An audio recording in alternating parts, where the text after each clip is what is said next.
देखिए, इस वीडियो में जो बात करने वाला है कि राशन कार्ड में जो ई-केवाईसी किया जा रहा है, ठीक है? अगर आप बिहार के निवासी हैं, ठीक है? तो आप किसी भी दुकान पे जाके राशन डीलर के पास जाके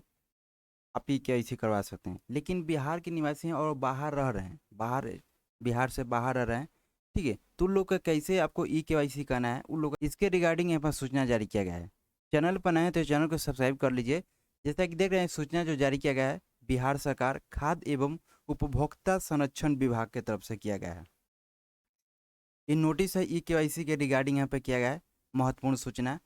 यहाँ पर लिखा है कि भारत सरकार से प्राप्त निर्देश एवं माननीय सर्वोच्च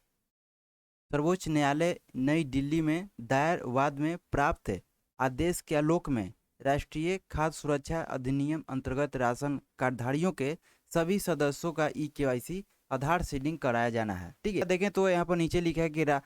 राज्य के सभी राशन कार्डधारियों को सूचित किया जाता है कि वे राज्य के अंतर्गत, ठीक है, यहाँ पर देखिए लिखा है कि राज्य के अंतर्गत किसी भी जन वितरण प्रणाली दुकान पर संधारित ई पॉस यंत्र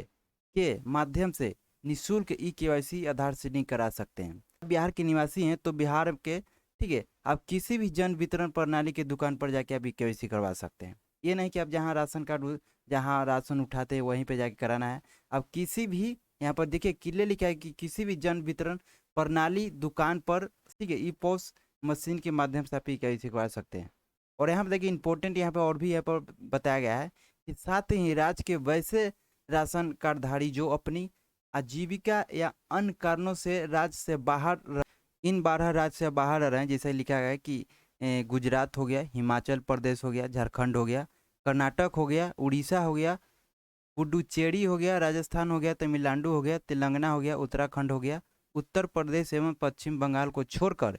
निवास कर, ठीक है, कार्य या निवास कर रहे हैं, वे सभी उक्त राज्य में ही अपने नज़दीकी जन वितरण प्रणाली विक्रेता के पास जाकर अपनी ई-केवाईसी आधार सीडिंग करा सकते हैं। यानी यहाँ पर जो क्लियर लिखा है कि ये सभी 12 गो राज्य का नाम दिया गया है कि अगर 12 राज्य का जो नाम दिया गया है, अगर ये सभी 12 राज्य के अंतर्गत आप रहते हैं, ठीक है, जैसे कि गुजरात हो गया, हिमाचल प्रदेश हो गया, झारखंड हो गया, कर्नाटका हो गया, ठीक है, और भी यहाँ पर देखेंगे तो ये सभी राज्य को छोड़कर अगर बाहर रहते हैं,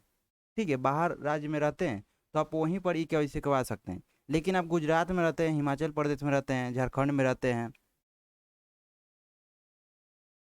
या कर्नाटका में रहते हैं, उड़ीसा में रहते हैं, ठीक है, तो ये सभी राज्य में अगर रहते हैं तो यहाँ पर ये आपको केवाईसी नहीं होगा, आपको बिहार में ही आपको ये केवाईसी कराना होगा। ठीक है, तो ये सभी 12 राज्यों के अंतर्गत आप रहते हैं, बिहार के बाहर रहते हैं और ये सभी राज्य में आप जाके निवास कर रहे हैं, ठीक है, जैसा कि यहाँ पर 12 राज्य का नाम दिया गया है, तो ये सभी 12 राज्य में अगर भी निवास कर रहे हैं तो आपको बिहार में ही आपको ई-केवाईसी कराना होगा। अगर ये सभी राज्यों से बाहर रहते हैं तो आप वहीं पर नज़दीकी वितरण प्रणाली विक्रेता के पास जाकर आप ई-केवाईसी करवा सकते हैं। जैसा कि यहाँ पर देखें तो क्लियरली क्या कि वो ये सभी राज्यों को छोड़कर, ठीक है, मान ये सभी राज्य को छोड़कर अगर बाहर राज्य में रहते हैं तब आप कहीं भी आप ई-केवाईसी करवा सकते हैं। लेकिन ये सभी राज्य के अंतर्गत आते हैं, लेकिन इस सभी राज्य में जाकर आप वहाँ पर रह रहे हैं तो आपको बिहार में ही आके ई-केवाईसी कराना होगा। तो ये आपको नोटिस के माध्यम से क्लियर यहाँ पर बताया गया। तो ये आपको ऑफिशियली सूचना जारी किया गया था। तो चलिए इस वीडियो तक ही